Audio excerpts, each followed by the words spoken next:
جتنا کوئی گمراہ ہو نا اتنا اس سے ہمدردی ہونی چاہیے کہ یا اللہ یہ جہنم میں چلا جائے، کسی طرح اس کو بچا۔ انور شاہ صاحب ٹرین پہ چڑھنے لگے تو ایک سکھ اترا، تو شاہ صاحب نے کیا ہائے، تو وہ کہتا ہے مولوی جی کیوں ہے؟ تو شاہ صاحب نے کہا ایسا خوبصورت چہرہ جہنم میں جلے گا۔ اس نے وہیں کلمہ پڑھ لیا۔ یہ مقصود ہے وراثت علم، وراثت انبیاء میں یہ درد ہے، وراثت انبیاء، کہ جو جتنا دین سے دور ہے اتنا اس سے محبت کرو کہ بچ جائے، کہ جہنم سے بچ جائے۔ اللہ کے نبی نے آخری حد تک ابو جہل کی اتنی منتیں کی کہ ابو جہل کہنے لگا بس کرو، حل انت منتہن، بس کرو، میں قیامت کے دن گواہی دے دوں گا کہ تو نے اپنے رب کا پیغام ہمیں سنا لیا تھا۔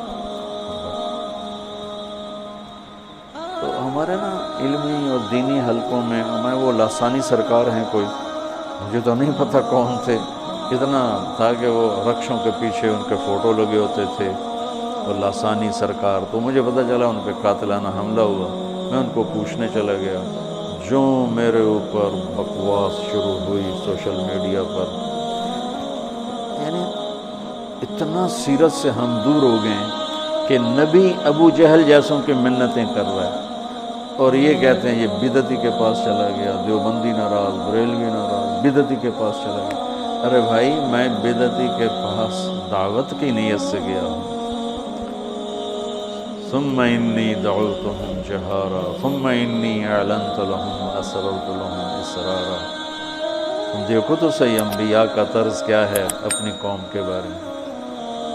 وانی کلما دعوتهم لتغفر لهم جعلوا اصابعهم فی آذانهم واستغشوا ثیابهم۔ ایسے آدمی سے کوئی بات کر سکتا ہے ہمت؟ چلو تم سبق میں یوں کر دو مولوی شاہد کے سامنے، دیکھو تمہارا کیا حال کرتا ہے۔ یقین مانو میں نوح علیہ السلام کی ہوئے کیا جگر تھا، یوں لوگ بیٹھے یوں۔ اب پرسوں ترسوں وہاں بیان تھا نا شاہکوٹ، تو اندر بیان تھا گھٹن، گرمی، اوپر سے سپیکر خراب ہو گیا، میں بولوں تو ادھر سے آواز آئے، آواز نہیں آ رہی، پھر چپ ہو جاؤں، پھر بولوں تو ادھر سے آواز نہیں آ رہی۔ مجھے اتنا غصہ چڑھا میں سب کی پٹائی کروں جنہوں نے یہاں ممبر رکھا، اور مجھ سے بولا نہیں گیا۔ اور میں نے پنجابی میں کہتے کھچ تو کے، تو میں نے وہ کھینچ کھانچ کے 1.25 گھنٹہ پورا کیا کہ میرا من چل ہی نہیں رہا تھا کہ میں کوئی یہاں بات کروں۔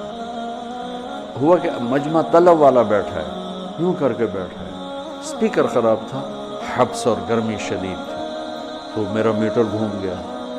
تو میں قربان جاؤں اس رسول پر جو ایسے لوگوں کو دعوت دیتا تھا۔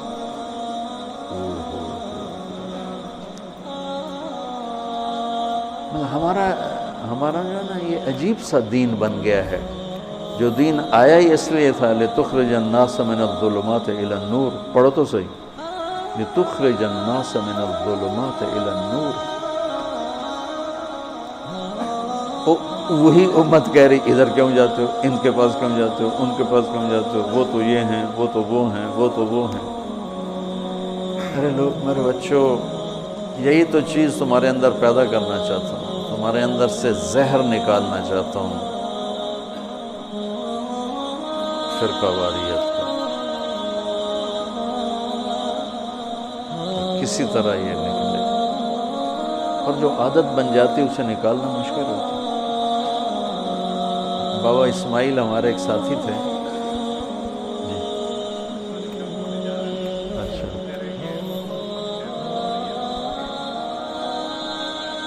جا رہا ہے، چلے آپ چلا دو،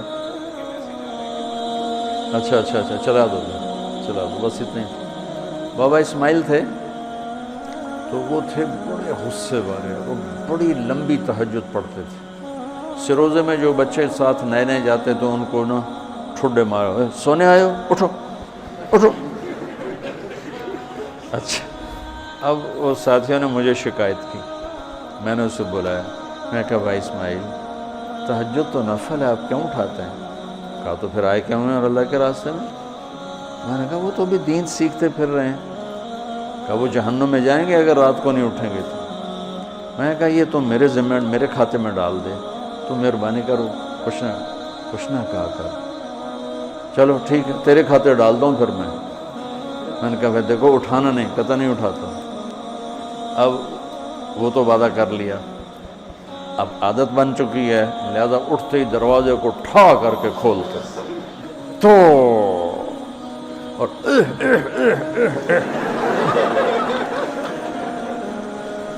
ایویں کھانسی کر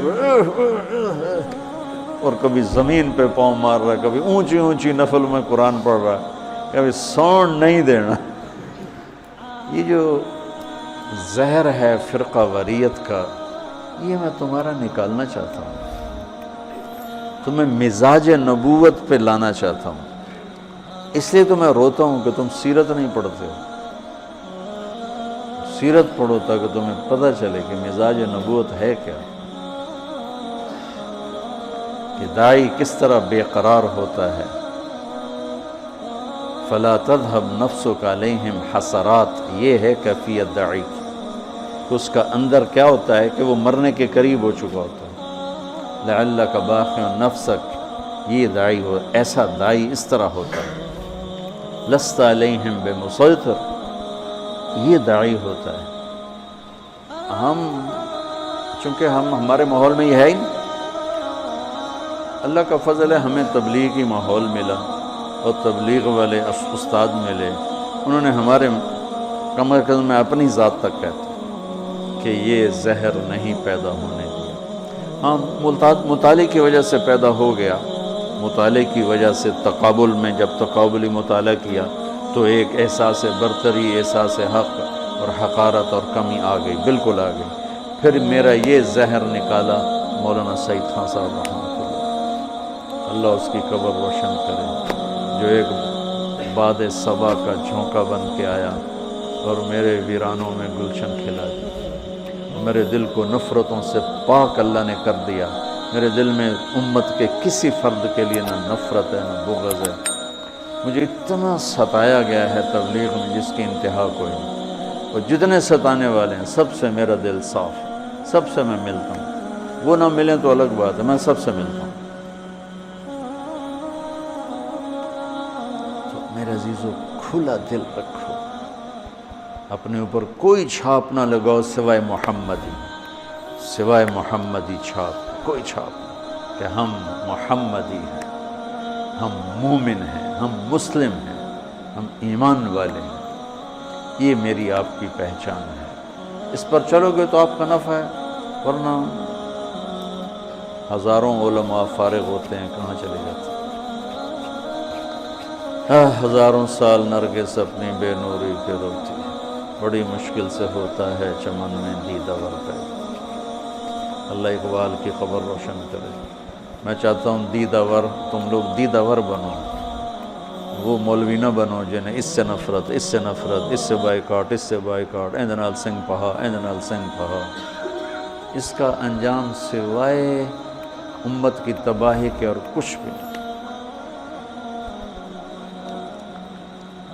تو چلو آج کی مجلس اتنی کافی ہے، اللہ نے چاہا تو کل پھر تھوڑی دیر کے لیے بیٹھیں گے۔ اللہ نے زکوٰۃ فرض کی ہے تو زکوٰۃ نکالو۔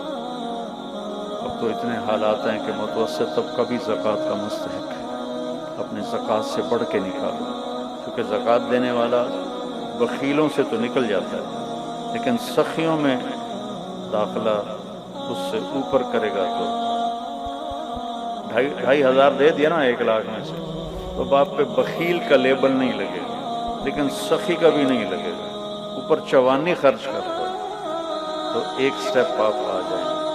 سخی بن کے زندگی گزارو، لوگوں پہ خرچ کرنے کا مزہ بہت ہے، جوڑنے کے مزے سے زیادہ لگانے کا مزہ ہے۔ تو رمضان آ رہا ہے، خرچ کریں، زکوٰۃ سے بڑھ کر دیں، انتہائی ضرورت مند ہیں ہمارے لوگ.